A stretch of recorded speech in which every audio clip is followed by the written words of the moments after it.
Assalamualaikum warahmatullahi wabarakatuh.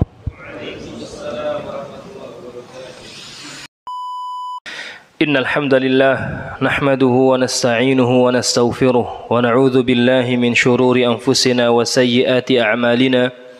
Man yahdihillahu fala mudilla lahu wa man yudlil fala hadiya lahu. Ashhadu an la ilaha illallah wahdahu la sharika lahu. وأشهد أن محمدا عبده ورسوله وصفيه وخليله وخيرته من خلقه بلغ الرسالة وأدى الأمانة ونصح الأمة فكشف الله تعالى به الغمة وجاهد في سبيل ربه حق الجهاد حتى أتاه من ربه اليقين وترك أمته على المهجة البيضاء ليلها كنهارها لا يزيغ عنها إلا هالك. اللهم صل على محمد وعلى آل محمد كما صليت على إبراهيم وعلى آل إبراهيم وبارك اللهم على محمد وعلى آل محمد كما باركت على إبراهيم وعلى آل إبراهيم في العالمين إنك حميد مجيد. قال الله تعالى في القرآن الكريم: أعوذ بالله من الشيطان الرجيم. يا أيها الذين آمنوا اتقوا الله حق تقاته ولا تموتن إلا وأنتم مسلمون فإن أصدق الحديث كتاب الله وخير الهدي هدي محمد صلى الله عليه وسلم وشر الأمور محدثاتها وكل محدثة بدعة وكل بدعة ضلالة وكل ضلالة في النار. أما بعد معاشر المسلمين أوصيكم ونفسي بتقوى الله فقد فاز من اتقى. أما بعد, jamaah yang sama-sama dimuliakan oleh Allah Subhanahu wa taala. Al-Imam Abu Abdullah Muhammad ibni Ahmad ibni Abi Bakar atau biasa kita kenal dengan Al-Imam Al-Qurtubi rahimahullahu taala, seorang ulama, seorang mufassir yang kitabnya salah satu di antara kitab terbaik yang berbicara tentang tafsir ayat-ayat ahkam, Al-Jami' li Ahkamil Quran lil Qurtubi, atau biasa kita kenal dengan tafsir Qurtubi. Seorang ulama yang lahir pada awal-awal abad ke-7 Hijriah di Spanyol, di Cordoba.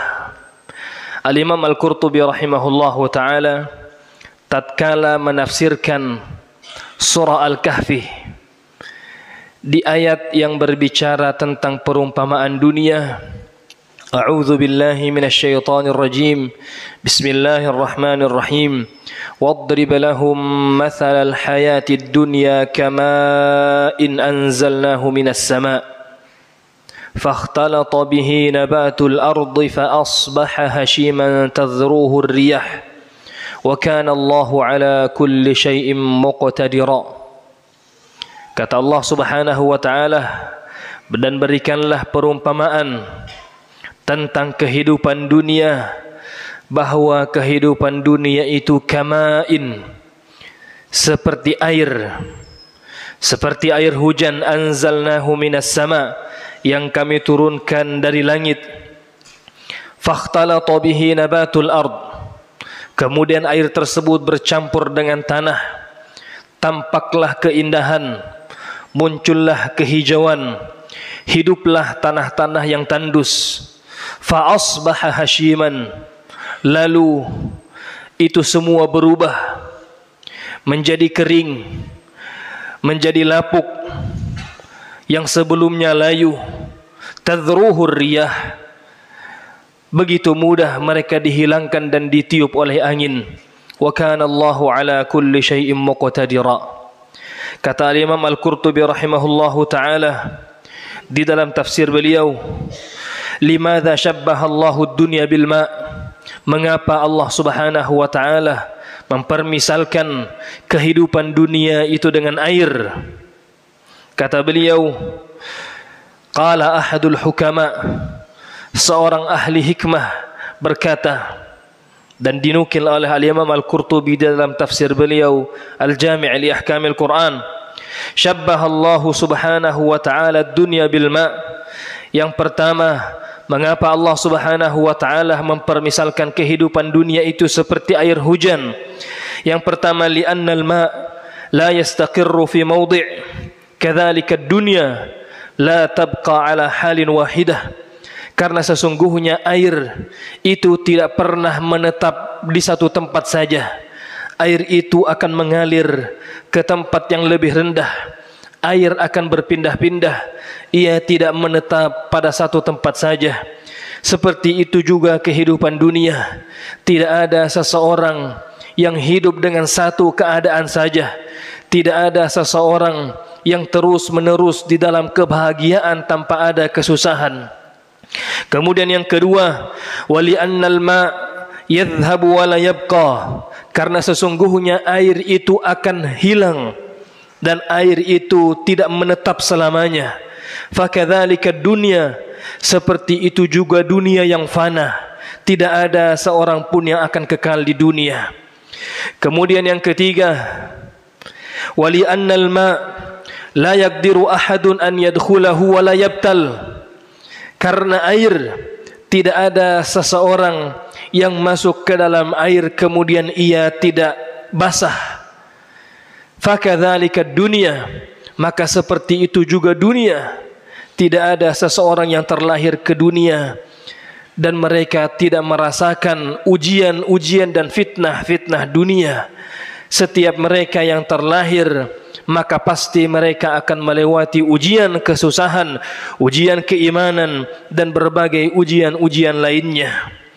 Kemudian yang keempat, wali annal ma idza kana biqadarin kana nafi'an munbitan, karena sesungguhnya air, ketika air itu cukup, maka air tersebut akan memberikan manfaat. Air yang cukup akan menumbuhkan dan akan menghidupkan tanah-tanah yang tandus. Akan tetapi, wa idza jawazal miqdar, kalau air tersebut melebihi batasnya, kalau air tersebut berlebihan, kana darran muhlikan, maka air itu akan menjadi musibah.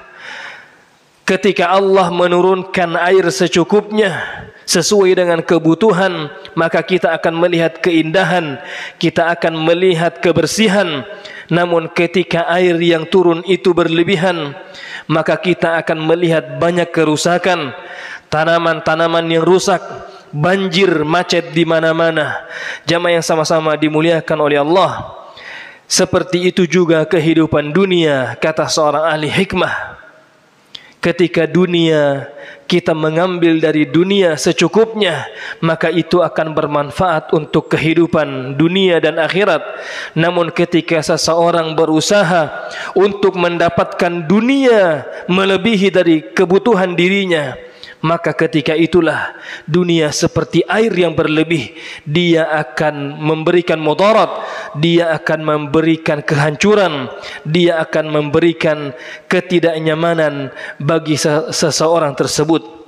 Li'annal ma idza kana biqadarin kana nafi'an, karena air itu, karena ketika ia cukup maka ia akan bermanfaat, dan ketika air itu berlebih justru dia akan menjadi masalah. Ketika dunia yang kita ambil adalah secukupnya, maka kata para ulama, disinilah dunia bermanfaat. Wala tansa nasibaka minad dunya. Namun ketika seseorang mencoba untuk menggapai dan mencari dari dunia melebihi dari kebutuhannya, maka disinilah kana darran muhlikan, dunia akan menjadi masalah dan akan menjadi penghancur baginya. Nabi sallallahu alaihi wasallam mengatakan, "Lau kana libni Adam wadiyani min zahab labtagha thalithahuma." Andai kata anak cucu Adam itu memiliki dua lembah emas, labtagha thalithahuma, maka anak cucu Adam tersebut tetap akan mencari emas atau lembah emas yang ketiga. Jamaah yang sama-sama dimuliakan oleh Allah Subhanahu wa taala. Mengapa Allah Subhanahu wa taala menyimpan ayat ini di dalam surat Al-Kahfi. Surat Al-Kahfi, para ulama menyebutnya sebagai suratu ismah, surah yang menjadi al-ismatu minal fitan, benteng dari fitnah. Surat Al-Kahfi menggambarkan tentang fitnah dunia. Baca kisahnya. Kisah-kisah yang ada di dalam surat Al-Kahfi itu menggambarkan tentang fitnah dunia. Kisahnya Ashabul Kahfi adalah fitnah iman, agama. Kemudian kisah sahibil jannatain, kisah seorang yang kaya yang memiliki 2 kebun yang begitu banyak kekayaannya. Ini menggambarkan tentang fitnah harta. Kemudian kisah yang ketiga tentang Nabi Musa alaihi salam yang belajar kepada hamba Allah yang saleh. Ini menggambarkan tentang fitnahnya ilmu. Ketika ilmu tidak terbimbing, maka dia justru akan menghancurkan seseorang. Kemudian fitnah yang terakhir Allah gambarkan, wa yas'alunaka 'an dzil qarnain, tentang Dzulqarnain, fitnah pada kekuasaan. Dan di antara yang Allah sebutkan bagaimana agar seseorang terhindar dari fitnah-fitnah tersebut, di antaranya kata para ulama, ma'rifatu haqiqatid dunia, ketika seseorang itu mengetahui hakikat dari kehidupan dunia. Dan di antara hakikat tersebut Allah gambarkan dari ayat yang kita bacakan tadi, wadrib lahum mathalal hayatid dunya, gambarkanlah kepada mereka, misalkanlah kepada mereka bahwa kehidupan dunia itu seperti air yang kami turunkan dari langit. Jamaah yang sama-sama dimuliakan oleh Allah Subhanahu wa taala, semoga Allah Subhanahu wa taala istiqamahkan kita di akhir zaman. Semoga Allah Subhanahu wa taala memberikan taufik dan hidayahnya terus kepada kita untuk beribadah kepada Allah Subhanahu wa taala hingga maut menjemput kita semua. Barakallahu li wa lakum fil Qur'anil azim wa nafa'ani wa iyyakum bima fihi minal ayati wadh-dhikril hakim. Aqulu ma sami'tum wastaghfirullaha li wa lakum innahu huwal barrur rahim.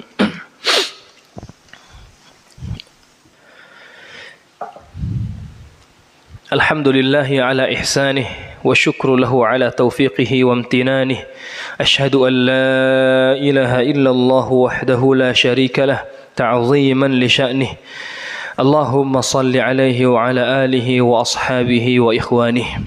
Jamaah salat Jumat yang sama-sama dimuliakan oleh Allah Subhanahu wa taala.